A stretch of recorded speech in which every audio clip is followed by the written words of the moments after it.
Welcome to our channel. இந்த வீடியோவில் Madras high court exam 8th level போஸ்டிங்கான செய்முறை தேர்வு விளக்கங்கள் பற்றி தான் பார்க்க போகிறோம். அதாவது எந்த மாதிரி டாஸ்க்லாம் உங்களுக்கு ப்ராக்டிக்கல் கொடுக்கலாம் அதை பற்றி தான் இப்போ நம்ம பார்க்க போகிறோம். இந்த சேனலுக்கு புதுசுன்னா சப்ஸ்கிரைப் பண்ணி வச்சுக்கோங்க, பெல் ஐக்கானும் கிளிக் பண்ணி வச்சுக்கோங்க. அப்போ தான் நாங்கள் போடுற வீடியோ இமீடியட்டாக உங்களுக்கு ரீச் ஆகும்.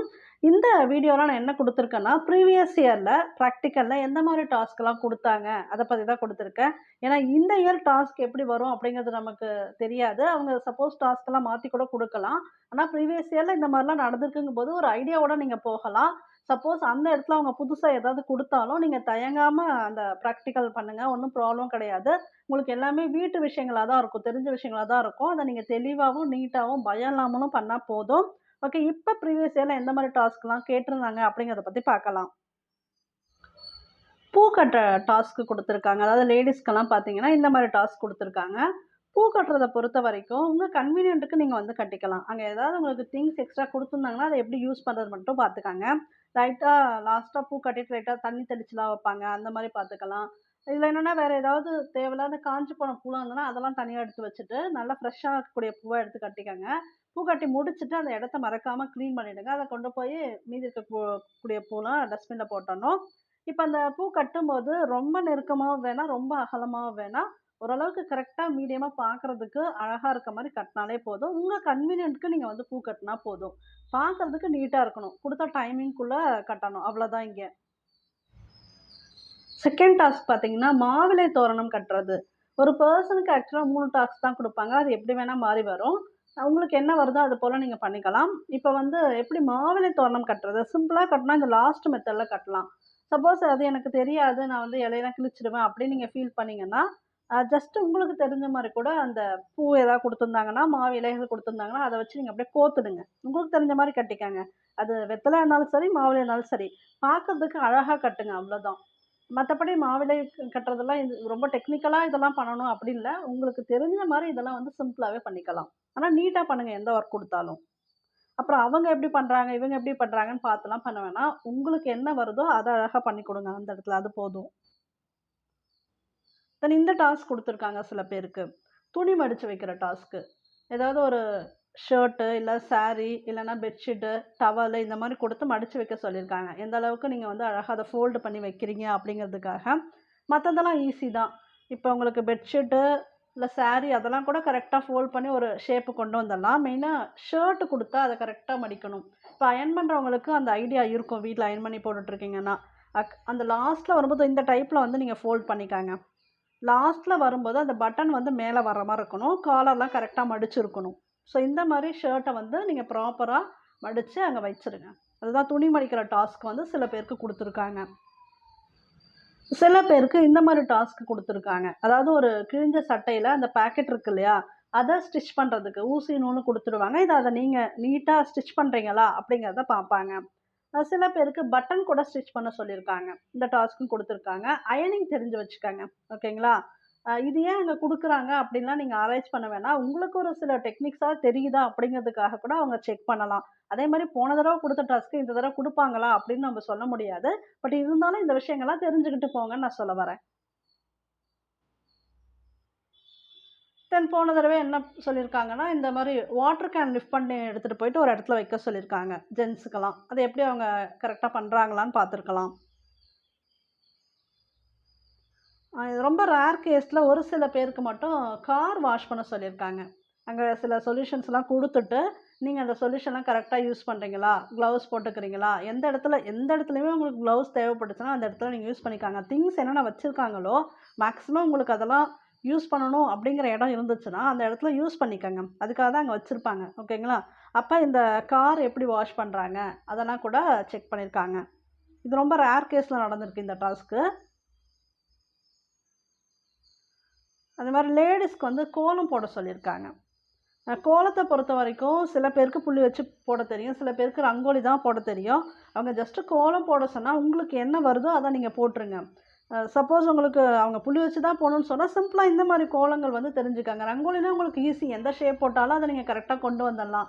அது ஒரு பெரிய டாஸ்க் இல்லை. அப்படி இல்லைனாலும் ஜஸ்ட்டு 2-3 கோலம் மட்டும் உங்களுக்கு தெரிஞ்ச மாதிரி நீங்கள் ப்ராக்டிஸ் பண்ணி வச்சுக்கோங்க. இதெல்லாம் ரொம்ப சிம்பிள் டாஸ்க்கு தான். இதுக்கெல்லாம் நீங்கள் வந்து டென்ஷன் ஆகணும் அவசியம் இல்லை. சில பேருக்கு பார்த்தீங்கன்னா, சமையல் சம்மந்தமான சில டாஸ்க் குடுத்துருக்காங்க. அதாவது டீ போட தெரியுமா? ஆம்லெட் போட தெரியுமா? அது கரெக்ட்டா எப்படி ப்ரிப்பேர் பண்றது? அதெல்லாம் கூட கேட்டுருக்காங்க. வெஜிடபிள்ஸ்லாம் எப்படி வந்து கரெக்ட்டா கட் பண்றது? அது மாரியும் குடுத்துருக்காங்க டாஸ்க்கு. இப்ப டீ போடுறதெல்லாம் பொறுத்தவரைக்கும் நீங்க 2 டீயுமே தெரிஞ்சு வச்சுட்டு போங்க. நார்மலா ஒரு டீ போடுறது எப்படி? அப்புறம் கிரீன் டீலாம் எப்படி வந்து போடுறது? அதுவும் தெரிஞ்சு வச்சுக்கங்க. ஏன்னா நெறைய பேர் இப்பலாம் கிரீன் டீ ப்ரிஃபர் பண்ணுவாங்க. அதுக்காக நான் சொல்ல வரேன். ஆம்லெட் வந்து சிம்பிள் தான். அது உங்களுக்கு போட தெரியும். வெஜிடபிள்ஸ்லாம் நீட்டா கட் பண்ணணும். அந்த அரேஞ்ச்மெண்ட்ஸ் வந்து கரெக்ட்டா இருக்கணும். அது பார்த்துக்கங்க. ஸோ இது வந்து சமையல் சம்மந்தமா குடுத்த சில டாஸ்க்கு. இது ரொம்ப முக்கியமான ஒரு விஷயம். அதாவது மெயின்டனன்ஸு.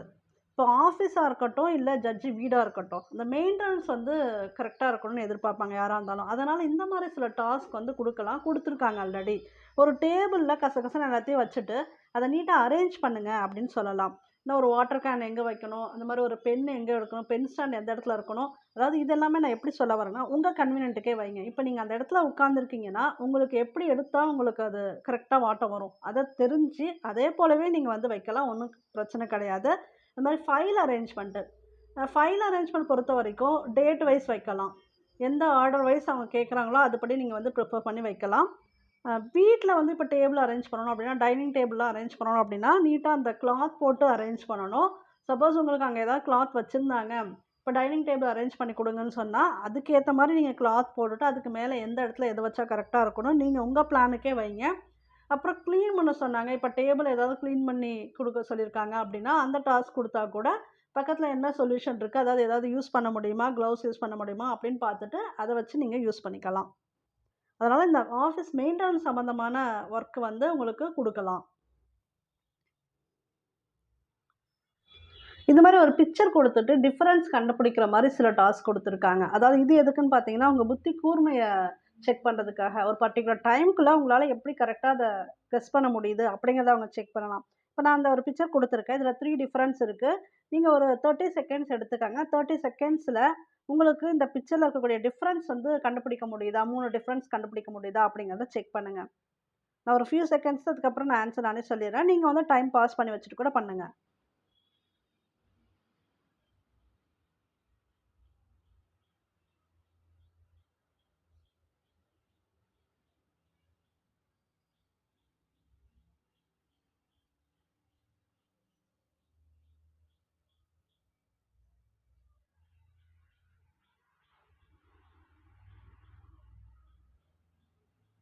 நீங்க இத பாஸ் பண்ணி வச்சு கூட உங்களால எப்படி கண்டுபிடிக்க முடியுது, எவ்வளோ டைம் எடுக்குதுன்னு பாருங்க. நான் வந்து ஆன்ஸர் உங்களுக்கு சொல்லிர்றேன். இப்ப எங்க டிஃபரன்ஸ் இருக்குன்னு பார்த்தீங்கன்னா, இந்த இடத்துல டிஃபரன்ஸ் இருக்கு பாருங்க. இந்த பூ பெட்டல்ஸ் பார்த்தீங்கன்னா, இங்க எக்ஸ்ட்ரா ஒண்ணு இருக்கு. இங்க வந்து இல்ல. இது வந்து first difference. Next second difference பார்த்தீங்கன்னா, இந்த வால் பகுதி. பிக்சர் ஐடென்டிஃபை பண்றதுக்கு பாருங்க. இது செகண்ட் டிஃபரன்ஸு. ஃபர்ஸ்ட் டிஃபரன்ஸ் இது. செகண்ட் டிஃபரன்ஸ் இந்த வால் பகுதி இங்க வேற மாரி இருக்கு பாருங்க. அப்புறம் தேர்ட் டிஃபரன்ஸு இந்த கால். இங்க தெரியுது அந்த கால் பகுதி, இங்க தெரியல. ஸோ இதுதான் இந்த பிக்சர்ல இருக்கக்கூடிய 3 டிஃபரன்ஸு. எத்தன பேர் கரெக்ட்டா கண்டுபிடிச்சீங்க அப்படிங்கிறதையும் கமெண்ட் பாக்ஸ்ல போட்டுருங்க. அந்த டைம்க்குள்ள கண்டுபிடிச்சீங்களான்னு பாருங்க. உங்களுக்கு எவ்வளோ செகண்ட்ஸ் எடுத்துக்கிச்சுன்னு பாருங்க. இது வந்து 12 டிஃபரன்ஸ் குடுத்துருக்கேன். இது 59 செகண்ட்ஸ் குடுத்துருக்காங்க. நீங்க ஒரு 2 மினிட்ஸ் கூட எடுத்துக்கங்க. ஏன்னா பிராக்டிஸ் பண்ணாலும் எடுத்துக்கங்க. ஜஸ்ட் நீங்க பாஸ் பண்ணி வச்சுட்டு பாருங்க. நான் வேணா ஆன்ஸர் வந்து இப்பயே சொல்லிர்றேன். உங்களால எவ்வளோ டைம்க்குள்ள கண்டுபிடிக்க முடியுதுங்கிறத நீங்க செக் பண்ணிக்கங்க. இந்த மாரி சும்மா நீங்க கூகுள்லயே எடுத்து பிராக்டிஸ் பண்ணிக்கலாம். அந்த டைம்க்கு அந்த புத்தி கூர்மைய வளர்க்கறதுனா, மென்டல் எபிலிட்டி டெஸ்ட் மாரி தான். உங்களுக்கு எந்த அளவுக்கு நீங்க பிராக்டிஸ் பண்றீங்களோ, அந்த அளவுக்கு ஷார்ப்னஸ் வந்துரும் அந்த இடத்துல. இதுவரைக்கும் நீங்க இந்த மாரிலாம் கண்டுபிடிக்கலனா கூட, யூசுவலாவே இந்த புக்ஸ் படிச்சவங்கலாம் இது விளையாட்டுத்தனமா கண்டுபிடிச்சிட்டே இருந்திருப்பீங்க. அப்படி இல்ல எனக்கு அந்த பிராக்டிஸே இல்லன்னா, சும்மா 2 இந்த மாரி கூகுள்ல போட்டீங்கன்னா, டிஃபரன்ஸ் பிக்சர்ஸ் காட்டும். ஆன்ஸர் அவங்களே குடுத்துருப்பாங்க. அத பார்த்து கூட பிராக்டிஸ் பண்ணிக்கங்க. இப்ப நான் இதுக்கு ஆன்ஸர் சொல்லிர்றேன். இங்க இருக்கு பாருங்க டிஃபரன்ஸு. இது 1, அப்புறம் இங்க இருக்கு. 2, இந்த இடத்துல டிஃபரன்ஸ் இருக்கு பாருங்க. 3, இங்க ஒரு டிஃபரன்ஸ் இருக்கு. 4, இந்த இடத்துல ஒண்ணு இருக்கு. 5, தென் இங்க பார்த்தீங்கன்னா, இங்க பெருசா இருக்கு. 6, அப்புறம் இங்க இருக்கு. 7,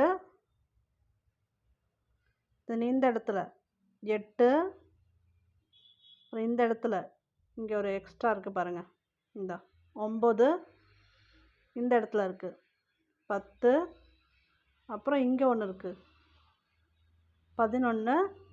இதில் அந்த 12வது டிஃப்ரென்ஸ் தான் நீங்கள் வந்து கரெக்டாக பார்க்கணும். இந்த 12வது டிஃப்ரென்ஸ் எங்கே இருக்குன்னு பார்த்தீங்கன்னா, இந்த மரத்தில் இருக்குது. ஆக்சுவலாக இந்த மரத்தோட ஸ்ட்ரக்சர் பாருங்கள், இது கொஞ்சம் டிஃப்ரெண்ட்டாக இருக்குது, இது கொஞ்சம் டிஃப்ரெண்ட்டாக இருக்குது. இது உள்ளே இருக்கக்கூடிய ஸ்ட்ரக்சர் சொல்கிறேன் நான் இப்போ அந்த இடத்துல கை வச்சுட்டா உங்களுக்கு தெரியாது, அதை நீங்கள் வந்து செக் பண்ணிக்காங்க. அங்கே தான் 12வது டிஃப்ரென்ஸ் இருக்குது. ஸோ இந்த டைமிங்குள்ளே நீங்கள் எந்த அளவுக்கு கண்டுபிடிக்கிறீங்க அப்படிங்கிறது தான் முக்கியம். இது வந்து அடுத்த டாஸ்க்கு.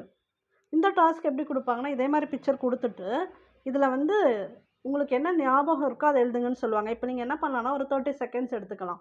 30 செகண்ட்ஸ் மட்டும் டைம் வச்சுக்கிட்டு நீங்களே உங்கள் வாட்சில் வச்சுக்கிட்டு இந்த பிக்சரை நல்லா அப்சர்வ் பண்ணிக்காங்க. அப்சர்வ் பண்ணிவிட்டு ஒரு 1 மினிட் எடுத்துக்காங்க. அந்த 1 மினிட்டில் எத்தனை காய்க்கு நீங்கள் வந்து கரெக்டாக நீங்கள் தமிழில் எழுதி பாருங்கள், ப்ராப்ளம் இல்லை.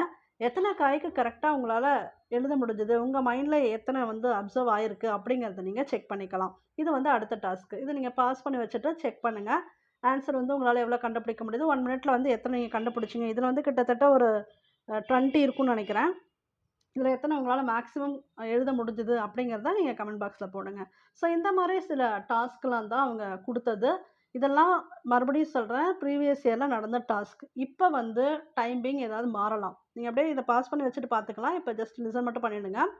இப்போ எது வேணால் மாறி கொடுக்கலாம். நான் என்ன சொல்ல வரேன்னா, இப்போ அவங்க புதுசாக எதுவும் கொடுக்க போகிறதில்ல. ஒன்று இந்த மாதிரி உங்களோட புத்தி கூர்மையை செக் பண்ணுறதுக்கு ஒரு டாஸ்க் கொடுப்பாங்க, வீட்டு வேலைகள் செய்கிறதுக்கு ஒரு டாஸ்க் கொடுப்பாங்க. வீட்டு வேலைகள் பொறுத்த வரைக்கும் நம்ம வீட்டில் எப்படி நீட்டாக ஒர்க் பண்ணுவோமோ அதே போலவே நம்ம பண்ணிக்கலாம். நம்ம எப்படி சுத்தமாக வச்சுக்கணும்னு நினைப்போம், அதே மாதிரி சுத்தமாக வச்சுக்கலாம். ஓகேங்களா? சப்போஸ் மாப் போட சொன்னால் கூட சில இடங்களில் டாஸ்க் கொடுத்துருக்கலாம். அது வந்து கரெக்டாக எப்படி பிழிஞ்சு போடணும் அப்படிங்கிறது வரைக்கும் தெரிஞ்சுட்டு போயிடுங்க. ஹெசிடேட் பண்ணாமல் செய்யுங்க. முகம் சுளிக்கக்கூடாது. ஏன்னா இந்த வேலையை நம்மளை செய்ய சொல்கிறாங்களேன்னு அவங்க என்ன பண்ணுவாங்கன்னா, உங்களுக்கு ஒர்க்கை கொடுத்துட்டு உங்களை தான் வாட்ச் பண்ணிகிட்ருப்பாங்க. அந்த பர்டிகுலர் டைமுக்கு நீங்கள் எப்படி ரியாக்ட் பண்ணுறீங்க, ஃபேஸ் ரியாக்ஷன் வச்சே கண்டுபிடிச்சிடுவாங்க. ஏன்னா நிறைய பேர் டிகிரி முடிச்சுட்டுலாம் கூட போட்டிருப்பீங்க இந்த எக்ஸாமுக்கு. அப்போ எப்படிலாம் இவங்க ரியாக்ட் பண்ணுறாங்கன்னு பார்த்துட்டு இவங்க ஒர்க் கொடுத்தா பண்ணுவாங்களா மாட்டாங்களா அப்படிங்கிறத அவங்க டிசைட் பண்ணிவிடுவாங்க. அதனால் ஃபேஸ் ரியாக்ஷன் வந்து கரெக்டாக இருக்கணும்.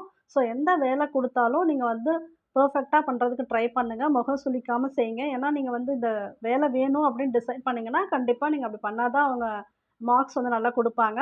உங்களோட ஃபேஸ் ரியாக்ஷன், அப்புறம் உங்களோட பெர்ஃபெக்ஷன், அதுக்கப்புறம் டைமிங் இதெல்லாம் கணிச்சு தான் அவங்க வந்து உங்களுக்கு ப்ராக்டிக்கல் மார்க்ஸ் கொடுப்பாங்க.